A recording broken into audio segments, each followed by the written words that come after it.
sini. Ketika Nabi Ibrahim mimpi diperintahkan oleh Allah untuk menyembelih putranya.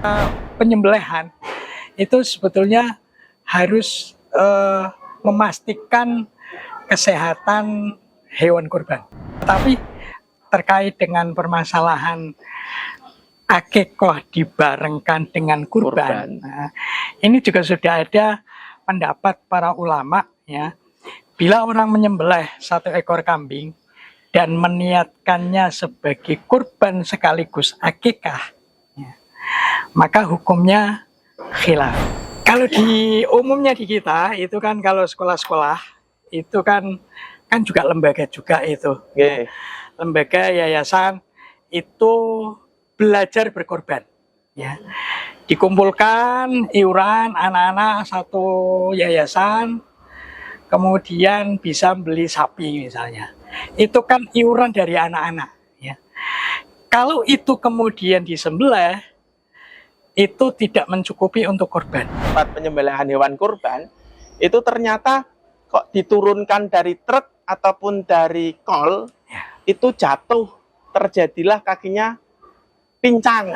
Padahal kan awalnya enggak pincang. Ya. Nah, itu solusinya gimana? Apakah tetap disembelih?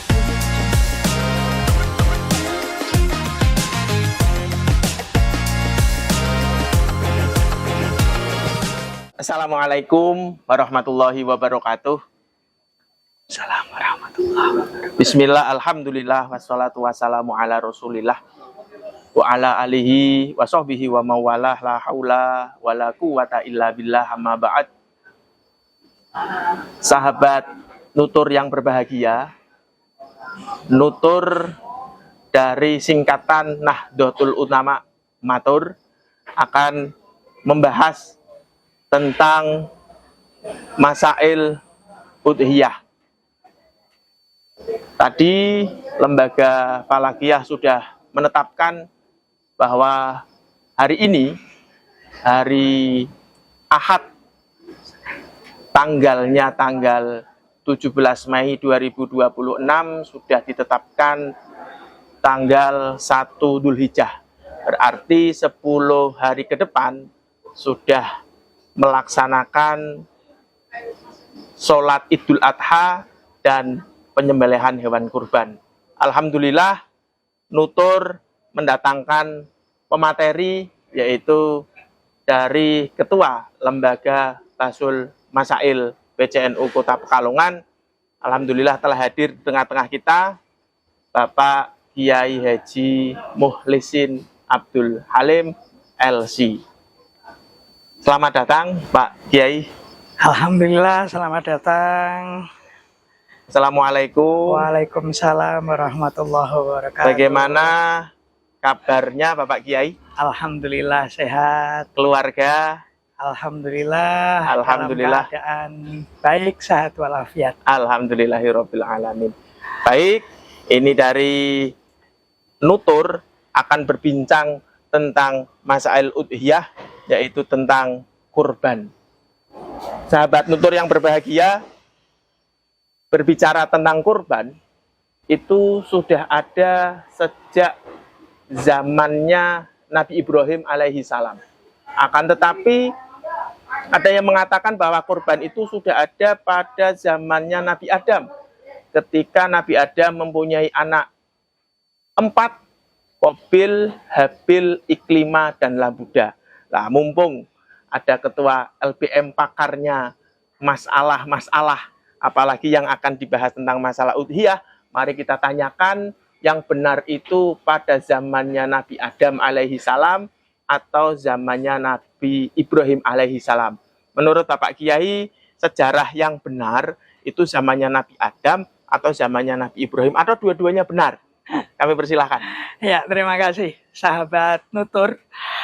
Terkait dengan sejarah kurban, ketika putra-putra Nabi Adam itu diminta untuk memberikan hasil dari kerja mereka, ada yang hasil tanam, ya, buah-buahan, ada yang itu kan berarti kan pertanian, kemudian ada juga yang peternakan. Ya. Itu dua-duanya dalam bahasa Al-Quran dikatakan idh qarraba qurbanan fatukubbila min ahadihima walam yutaqabbal minal akhar.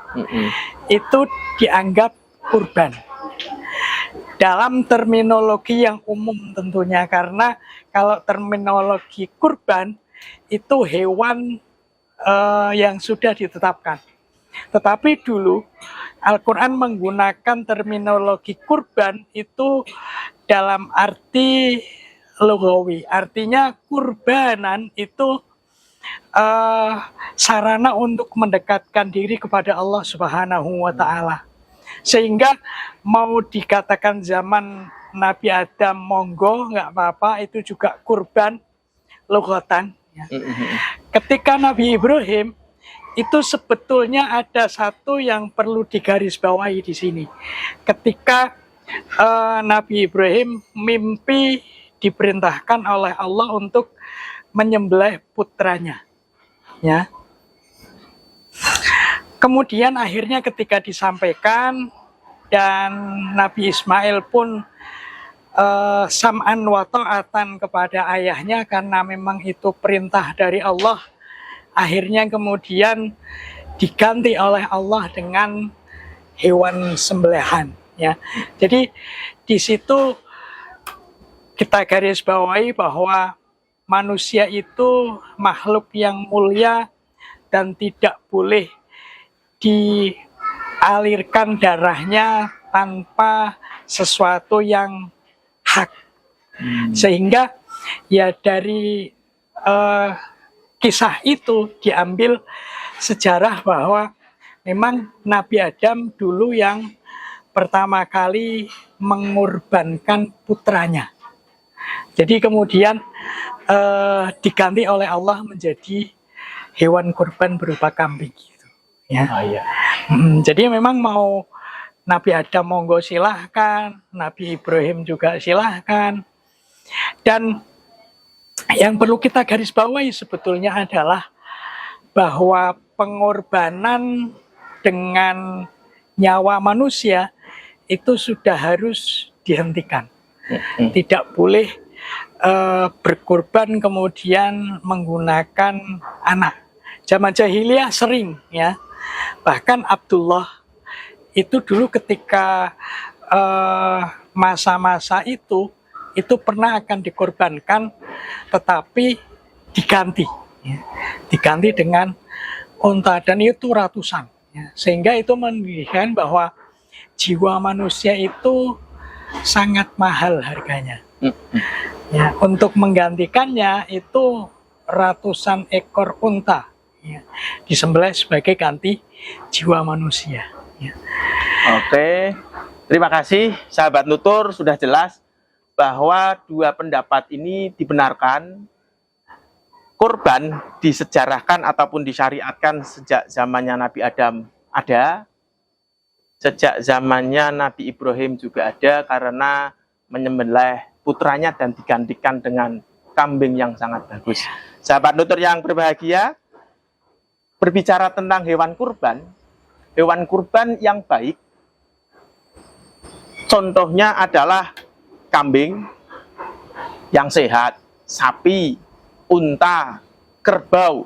Nah, dari beberapa hewan itu, menurut Bapak Kiai, Pak Kiai Haji Mukhlisin, syarat hewan yang baik yang dikorbankan itu apa saja? Apakah harganya mahal? Apakah sapi, kerbau, kambing didatangkan dari luar negeri? Atau sapi yang viral karena dibeli oleh Bapak Presiden? Itu yang lebih baik yang mana? Kami persilahkan Pak Kiai. Terima kasih. Sebetulnya dari sisi fikihnya itu sudah jelas ya. Hal-hal ini sudah bisa dipahami bahwa syarat hewan kurban itu umurnya mencukupi pertama ya. Dan kalau ingin lebih lengkap itu bisa baca buku yang sudah diterbitkan oleh LBM PWNU ya. Panduan lengkap fikih kurban. di sini sudah lengkap. Halaman 18, syarat hewan kurban. Umur sudah mencukupi, upak kalau bahasa kita, atau tanggal gigi depan. Ya. Kalau unta, umur genap 5 tahun. Sapi, kerbau, umur 2 tahun. Kemudian masuk 3 tahun berarti ya. Kambing, bulu tipis atau maas harus sudah berumur genap 2 tahun. Dan memasuki 3 tahun. Domba yang bulu tebal itu dalam bahasa Arabnya dhon, harus sudah berumur genap 1 tahun dan memasuki usia kedua. Ya. Itu syarat-syarat hewan kurban. Ya. Jadi sudah jelas semuanya kalau ketentuan syarat-syarat kurban itu sudah jelas di dalam kitab-kitab fikih. Ya. Terima kasih, berarti tidak jadi masalah kalau misalkan syaratnya terpenuhi, tetapi harganya lebih mahal. Terus mungkin kerbaunya itu viral karena dibeli oleh pejabat atau dibeli oleh presiden. Pahalanya itu bagaimana Pak Kiai? Atau lebih banyak yang dagingnya banyak atau yang sedikit? Dan satu lagi, antara kambing dan sapi itu lebih baik, semuanya baik. Akan tetapi kan dari yang semuanya baik itu pasti ada yang lebih baik. Lebih baik kambing atau lebih baik sapi 7 orang? Kalau kambing kan 1 orang, atau kambing 7 orang yang dikorbankan. Berarti ada 2 lagi, Yai. Ngapunten, silahkan. Ya. Mau kambing, mau sapi, mau onta, itu sebetulnya bebas. Ya. Ketentuannya kambing untuk 1 orang, sapi, onta untuk 7 orang. Ya. Artinya yang penting itu memenuhi syarat, dagingnya banyak, gemuk, dan hewan kurban itu tidak cacat. Tidak cacat sehingga benar-benar memenuhi syarat yang tadi sudah disebutkan. Ya.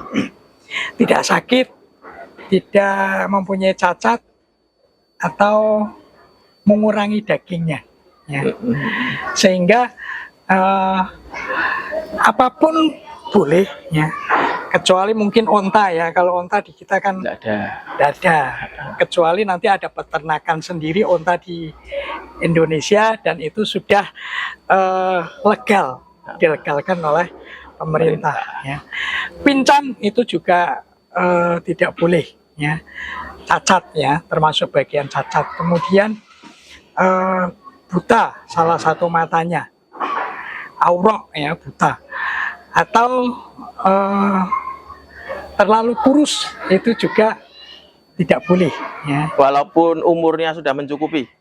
Iya, di sini terlalu kurus sehingga sumsum dagingnya mengering. Oh, ya. Karena ada sumsum. Karena kan yang intinya kan membagikan daging. Ya. Jadi kalau terlalu kurus itu tidak memenuhi syarat. Ya. Sakit, kudisan, kemudian juga telinga terputus, ekor terputus, itu tidak memenuhi syarat. Ya. Atau gila. Ya. Gila, stres, itu juga tidak. Makanya ketika penyembelihan itu sebetulnya harus memastikan kesehatan hewan kurban. Ya. Sehingga kurban itu sah untuk dijadikan hewan kurban dengan syarat-syarat tadi itu. Oke. Terima kasih, berarti yang memvonis bahwa hewan itu tidak gila adalah dinas terkait, ya nggih? Oke. Ya. Benar. Terus yang penasaran ini yang cacat.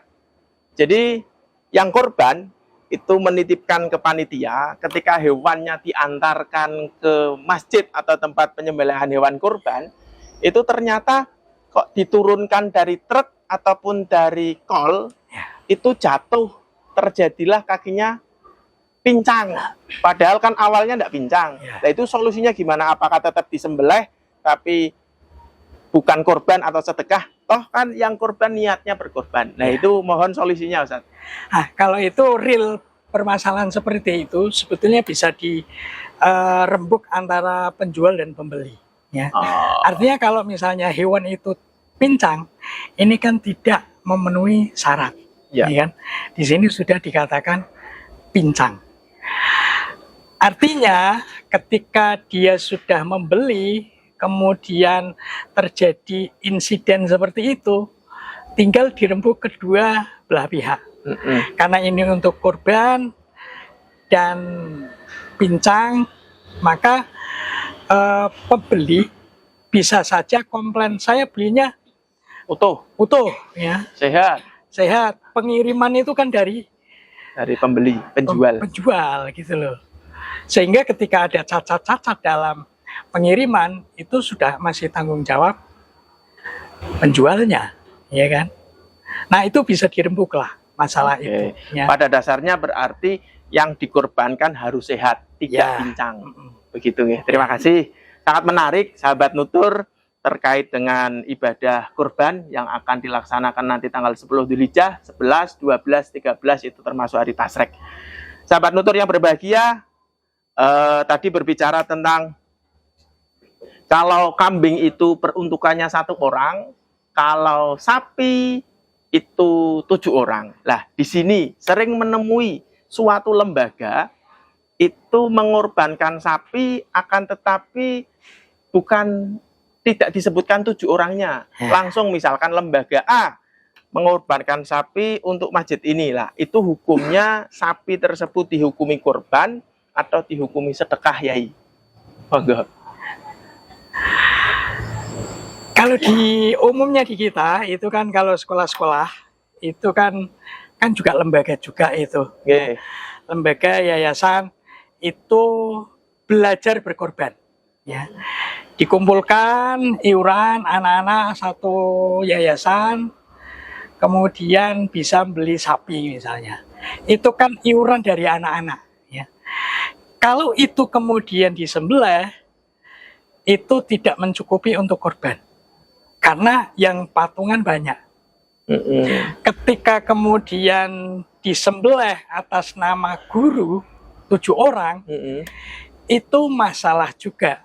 Masalahnya seharusnya dia minta izin dulu kepada yang ikut iuran gitu loh, ya. Jadi anak-anak, ini kita hasil iuran bareng-bareng ada sekian puluh juta dan kita belikan sapi. Tetapi mohon agar ini bisa menjadi hewan kurban, maka karena sapi itu hanya untuk 7 orang, maka dihalalkan atas nama si A, si B, guru atau siapapun lah 7 orang. Tapi nanti pahalanya bisa untuk semua yang ikut invest di situ, ya. Sehingga kurbannya dapat, yang ikut iuran itu juga dapat sedekahnya, pahala gitu. sedekahnya. Pahala sedekahnya. Ya. Oke, berarti kalau dulu saya sekolah itu sering anak-anak, ayo silahkan iuran untuk latihan kurban. Berarti itu benar, latihan berkurban. Terus itu berarti nanti pahalanya adalah pahala sedekah, bukan pahala berkorban. Ngeten ya, ya. Teknisnya seperti itu. Oke. Terima kasih. Tadi disampaikan oleh Kiai Mukhlisin bahwa sebelum melaksanakan kurban, kalau diatasnamakan orang lain harus izin dulu. Misalkan, kalau orangnya sudah meninggal, izinnya bagaimana? Berarti kan tidak bisa izin. Lah, apakah itu dihukumi kurban atau dihukumi sedekah? Kok aku berhutang budi sama si A, aku mau memberikan pahala berupa menghadiahkan korban sapi. Apakah itu dihadiahkan pahala korban atau sedekah? Ya, monggo Yai. Di sini sudah ada juga pertanyaannya. Orang meninggal, ya. Yang dimaksud dengan berkorban atas nama jenazah, atas nama orang yang sudah meninggal adalah berkorban dengan niat untuk seseorang yang sudah meninggal. Ya. Hukum korban atas nama mayit ini itu ada 2 pendapat, 2 versi pendapat ulama. Ya.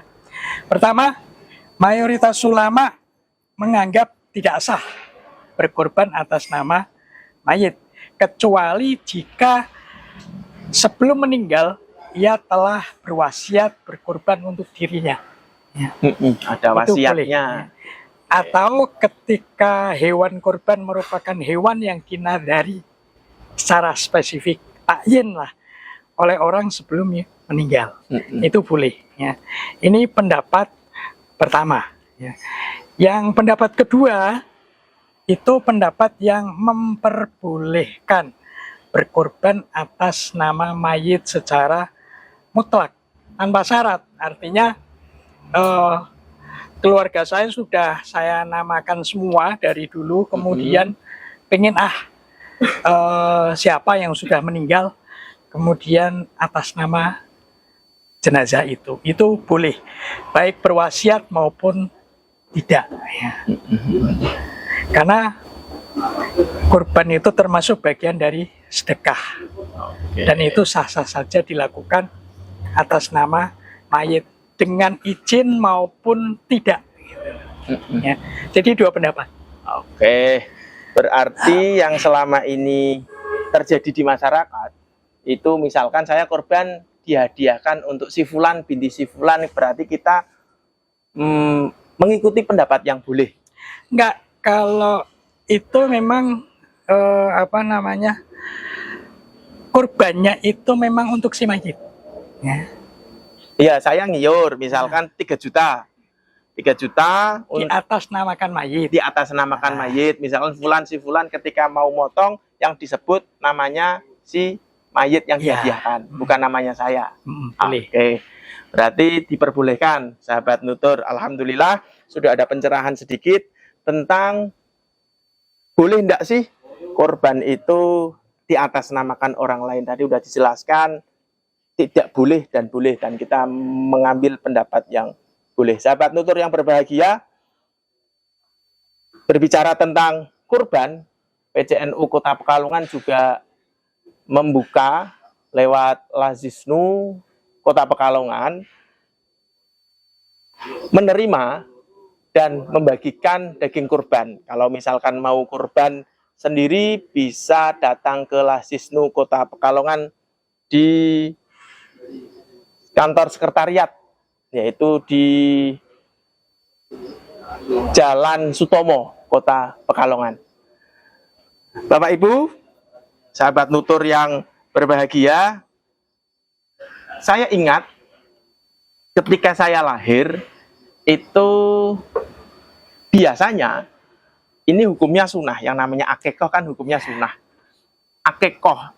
Lah ketika dewasa, ketika saya mau kurban, ada yang berbicara, kamu sudah akikoh atau belum? Kok mau berkorban? Nah itu membuat kita bimbang dan bingung. Nek cara kasare, kalau bingungi cekelan cagak aja bingung. Lah itu menurut Pak Kiai, kalau kami belum diakikoh tapi punya uang lebih, akikoh diri sendiri dulu atau ikut kurban sunnah. Monggo Yai. Akikoh itu sebetulnya hanya kewajibannya orang tua. Orang tua ya. Mengakikohkan anaknya. Ya. Laki-laki 2 kambing, perempuan 1 kambing. 1 kambing. Ya. Dan setelah itu ya hemat saya, karena memang itu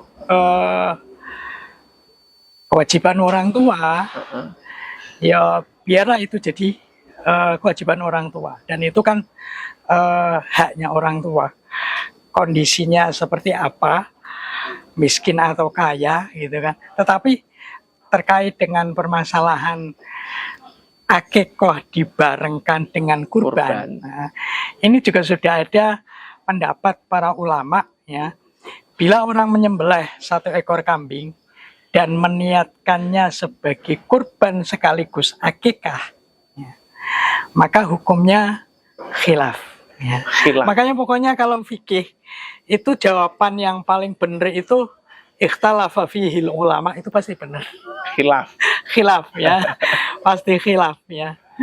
Makanya ini Ibnu Hajar Al-Haytami itu beliau lebih condong berpendapat bahwa tidak sah 1 kambing untuk akikah sekaligus untuk kurban. Ya. Kalau diniatkan seperti itu, beliau malah bilang tidak satupun dari keduanya yang sah. Ya. Hal ini karena masing-masing kurban dan akikah merupakan kesunahan mandiri dan mempunyai tujuan berbeda. Ya. Dan ini menurut Ibnu Hajar Al-Haytami. Tetapi menurut Imam Romli, kedua-duanya sah, ya, kedua-duanya sah. Pokoknya ikut Imam Romli aja, ya, pokoknya sah. Samsuddin Ar-Romli, ya. Manggilnya Imam Samsuddin atau Imam Romli? Imam Romli. Imam Romli saja, lebih familiar. Ini sebetulnya agak unik ini. Kalau tadi itu Ibnu Hajar, itu juga batu. Ya. Kalau Romli itu pasir. Oh gitu ya? Iya, bahasa Arabnya. Romli itu pasir. Jadi kedua-duanya sah menurut Imam Romli. Jadi kalau memang pas punya harta yang hanya cukup untuk 1 ekor kambing, boleh diniatkan kedua-duanya. Tetapi kalau memang berlebih, ya mau diakekohkan sendiri, 1 kambing sendiri, kemudian kurban sendiri, nggak masalah.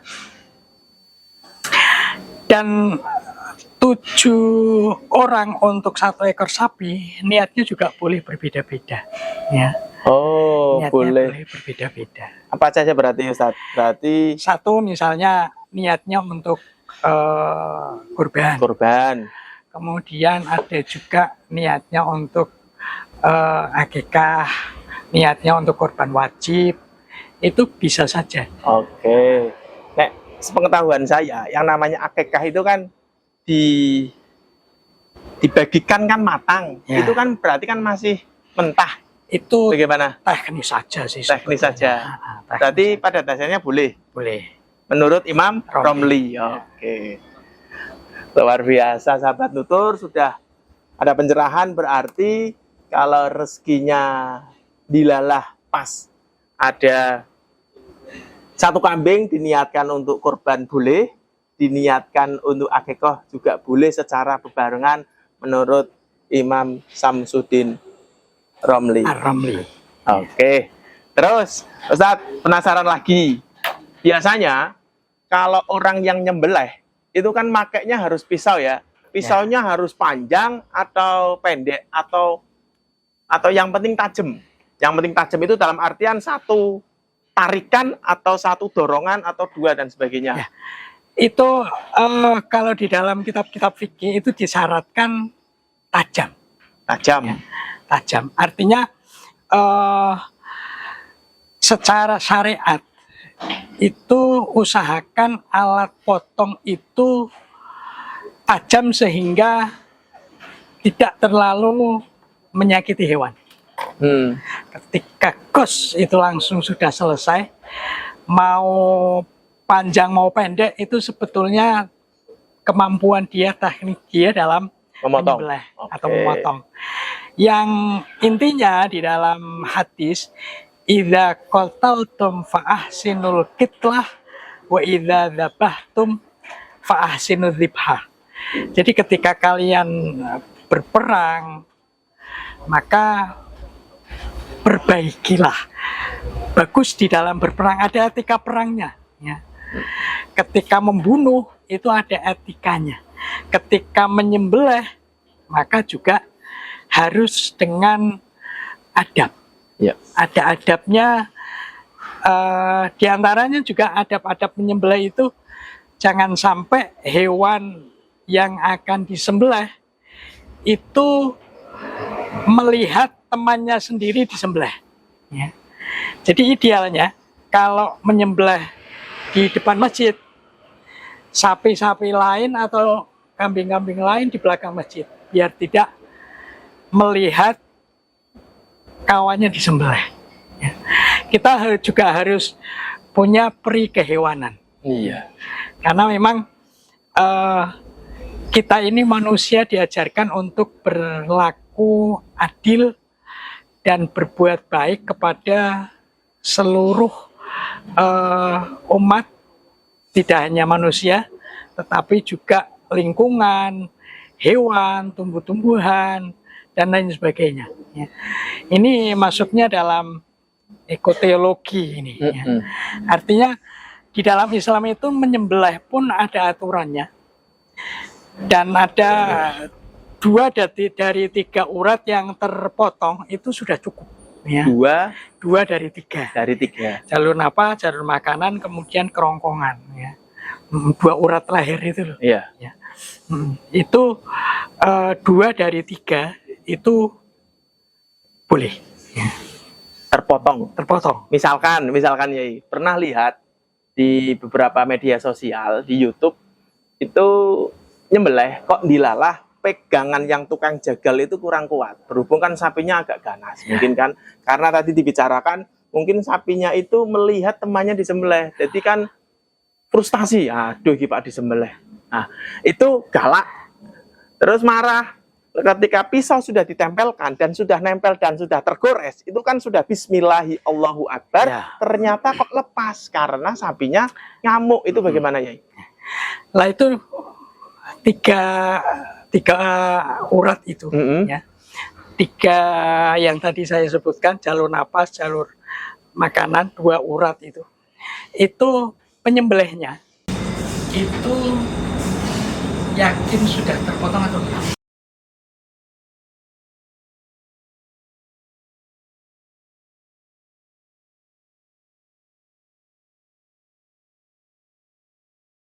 Ya harus didapatkan, ya. Harus didapatkan, kemudian disembelih ulang. Kalau memang belum mati. Karena kalau mati kemudian belum memenuhi syarat penyembelihan, itu jadinya bangkai. Ya. Sehingga penyembelih itu paling tidak harus benar-benar menguasai teknik penyembelihan yang baik dan benar. Ya. Ada sertifikatnya kalau perlu. Nah, pisaunya tajam, kemudian juga paling tidak kepanitiaan itu memperlakukan hewan kurban dengan baik. Sekarang kan ada alat-alat yang canggih, tempelkan, kemudian tinggal di balik sembelih gitu kan. Ya. Itu bagian dari bagaimana Islam memperlakukan hewan kurban dengan sebaik mungkin. Ya. Pisaunya tajam, kemudian cara jagalnya pun sudah elegan, ya. Tidak kemudian menyakiti hewan, itu enggak. Ya. Aturannya seperti itu. Berarti bisa saya tangkap antara penyembelih sama tukang jagal itu harus koordinasi. Ya. Sudah siap untuk disembelih atau belum? Sudah kuat dipegang atau belum biar tidak terjadi seperti itu. Oke, apalagi sekarang sudah ada alatnya, sapinya dimasukkan, terus digulingkan, tidak usah dipegang, langsung bismillahi Allahu Akbar. Niatnya begitu nggih? Bismillahi Allahu Akbar atau bismillahirrahmanirrahim? Niat itu sebetulnya itu dalam hati. Ya. Oke, dalam hati. Dalam hati. Pelafalan itu sunnah. Tetapi tukang jagal, tukang nyembelih itu ya paling tidak paham lah masalah itu, yang dibaca apa saja gitu kan. Itu harusnya paham. Tetapi yang namanya niat itu di dalam hati. Pengucapannya itu sunnah. Ya. Kalau kedua-duanya diucapkan kemudian di dalam hati itu lebih baik. Jadi ucapan itu, niat itu untuk membantu meneguhkan niat di dalam hati. Pakai bahasa Indonesia boleh, pakai bahasa Jawa boleh, monggo. Ya. Kalau adzan tidak boleh pakai bahasa Jawa ya yo. Kalau adzan Allahu Akbar berarti Allah gedine pok itu tidak boleh gitu. Sahabat Nutur yang berbahagia, alhamdulillah sudah agak sedikit mengerucut tentang permasalahan berkorban. Tadi sempat disinggung ketika merobohkan sapi atau kambing. Kalau kambing 2 orang cukuplah. Pegang kakinya, alhamdulillah selesai. Lah kalau sapi itu butuh beberapa orang. Kalau bukan ahlinya itu sulit. Kalau ahlinya di RPH itu insya Allah gampang. Tinggal tali diikat sana kanan kiri roboh. Lah berbicara tentang robohnya, itu posisi hewan ketika mau dikorbankan, sunnah atau wajib ketika hewan itu yang penting sudah roboh dan sudah siap dipotong, atau harus menghadap ke utara, timur, barat? Sunnahnya ke arah kiblat. Hewannya atau yang motongnya? Hewannya. Hewannya diarahkan ke arah kiblat. Dan biasanya penyembelih pun menghadap ke kiblat, tapi itu sunnah. Itu sunnah. Jadi tidak jadi masalah kalau menghadapnya Ya, bebas. karena kan kadang kendala area Tempatnya. Ya. Oke, berarti sahabat nutur, untuk penyembelihan mungkin kalau tempatnya itu tidak memungkinkan bisa dialihkan ke RPH, tetapi utamanya memang di daerah masjid atau musola yang berkorban gitu ya, Inge. Cuman sebetulnya yang perlu diperhatikan lagi itu darahnya. Oh iya, Ya. Darahnya ini juga harus jangan sampai kemudian mencemari lingkungan, kemudian juga menimbulkan virus, bakteri yang akhirnya malah justru menyebarkan penyakit. Itu juga harus diperhatikan. Ya. Oke, berarti panitia nanti ketika ada pemotongan hewan kurban diperhatikan darahnya mengalirnya kemana biar tidak terjadi virus-virus. Iya, pembuangan kotoran itu juga penting. Itu biasanya yang dilupakan oleh para penjagal. Pokoknya sudah disembelih, pindah lagi gitu kan. Oh, karena mungkin banyaknya job gitu nggih. Banyaknya job. Alhamdulillah ada masanya sendiri-sendiri. Kalau kiai masanya berdakwah, kalau tukang jagal itu masanya pas Dzulhijjah. Yang penting ini biasanya nanti di hari raya itu banyak itu, hati-hati ya, pembunuh bayaran. Sama penjagal bayaran. Penjagal bayaran. Tukang begal berarti nggih. Tapi halal itu nggih. Halal. Pembunuh bayaran halal. Oke, sahabat tutor yang berbahagia, semakin mengerucut, semakin paham. Ternyata suasana malam ini sejuk, berada di rumah makan Selaras. Alhamdulillah. Ini mungkin masih ini Yai, mangke itunya nyusul nggih. Ada makannya berarti ini. Alhamdulillah sangat sejuk, yaitu di Komplek Gedung Aswaja Kota Pekalongan. Monggo untuk sahabat nutur, kalau ada acara ataupun event bisa menghubungi tim Selaras, misalkan untuk ulang tahun, untuk apa saja boleh. Kalau mau pernikahan di Gedung Aswaja juga sangat dipersilahkan. Sahabat nutur yang berbahagia, tadi hari Jumat kemarin di masjid saya ada pengumuman, Yai. Korban sudah dibuka. Yang mau ikut korban sudah dibuka, dan itu rupiahnya sekian. Lah, ada beberapa orang yang tidak ingin disebutkan namanya. Ya. Karena kan mungkin orang kan beda-beda wataknya. Aduh, nek aku sebutkan namanya mungkin riak, sombong, dan sebagainya. Kalau panitianya menyebutkan namanya ketika di masjid, itu hukumnya bagaimana, Yai? Itu kan urusan panitia sama mudhohinya. Mudhohinya nggak mau disebutkan ya, tanpa disebutkan pun kan di dalam hati kan bisa. Ini hewan kurbannya si fulan, itu kan bisa. Boleh. Kalau ketika disembelih sebetulnya nggak perlu diumumkan sebetulnya, ya. Nggak perlu. Artinya di dalam hati itu, oh ini sembelihan si fulan, ini sembelihan si fulan, itu boleh. Boleh. Nggak perlu disebutkan, karena itu amanah dari yang korban. Iya, tapi untuk syiar kalau mudhohinya berkenan dan nggak masalah, disebutkan nggak masalah. Ora kaiki kabeh pokoknya. Begitu ya. Oke, terima kasih. Bentar lagi selesai, Bapak Ibu sahabat nutur. terakhir di pembagian daging kurban. Misalkan saya korbannya sapi, tapi pengembaliannya mintanya daging kambing. Itu kan karena di beberapa masjid antara kambing sama sapi kan dipotong secara bersama.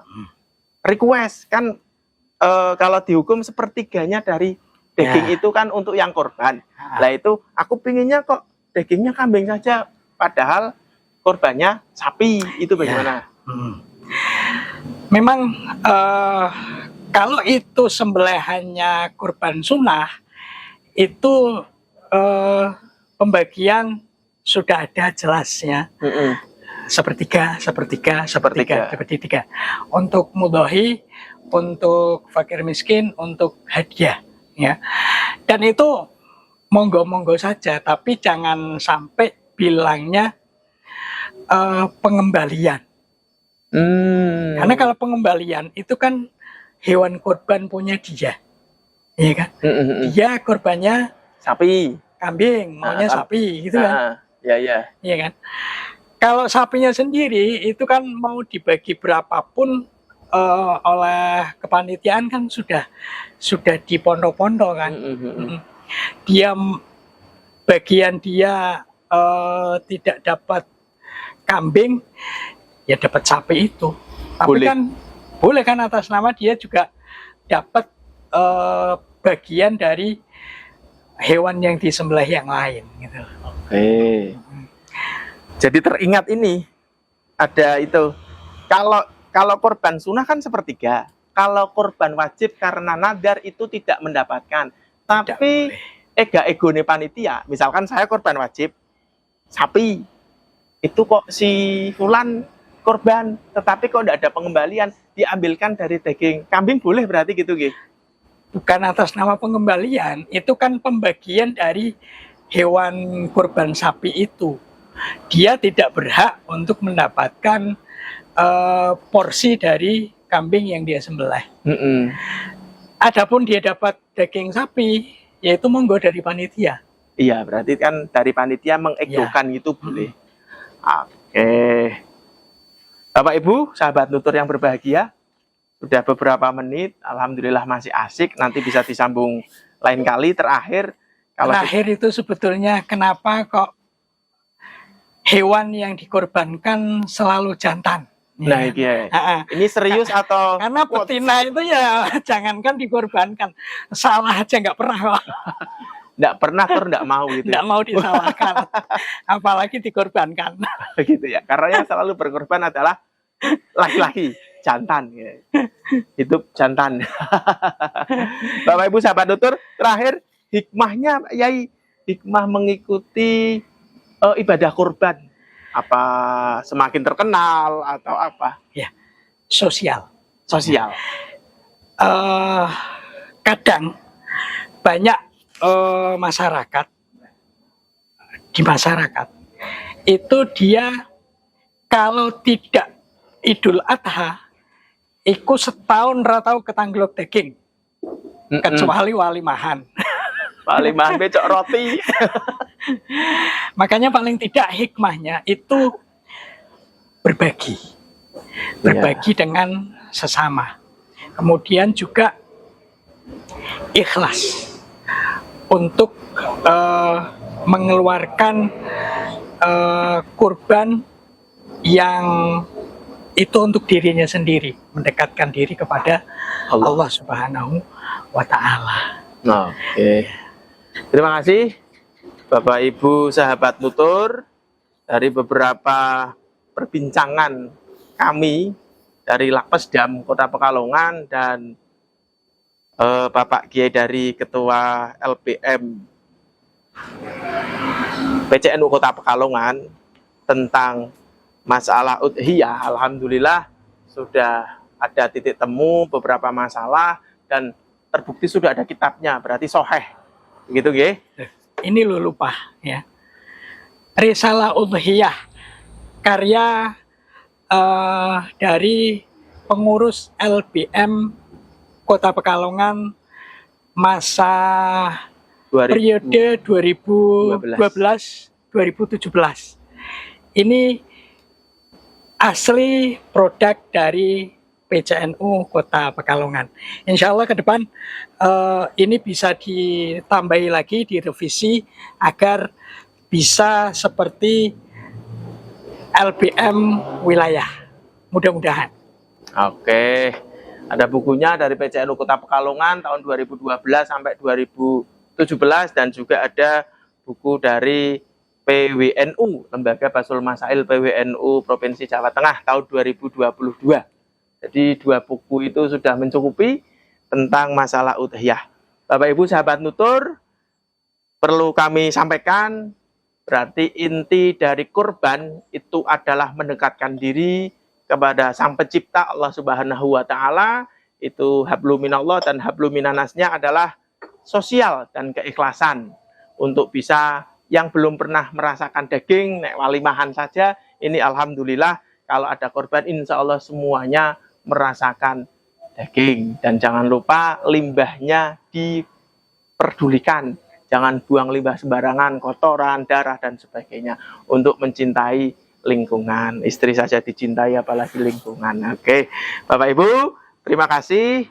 Kami dari sahabat-sahabat Nutur Nahdlatul Ulama matur, mohon maaf yang sebesar-besarnya. Semoga acara podcast pada hari ini bermanfaat untuk kita semua, khususnya ketika nanti tanggal 10, 11, 12, dan 13 Dzulhijjah, yaitu peringatan Hari Raya Idul Adha dan Hari Tasreh. Mohon maaf yang sebesar-besarnya. Wallahu muwaffiq ila aqwamit thoriq. Wassalamualaikum warahmatullahi wabarakatuh. Waalaikumsalam warahmatullahi wabarakatuh.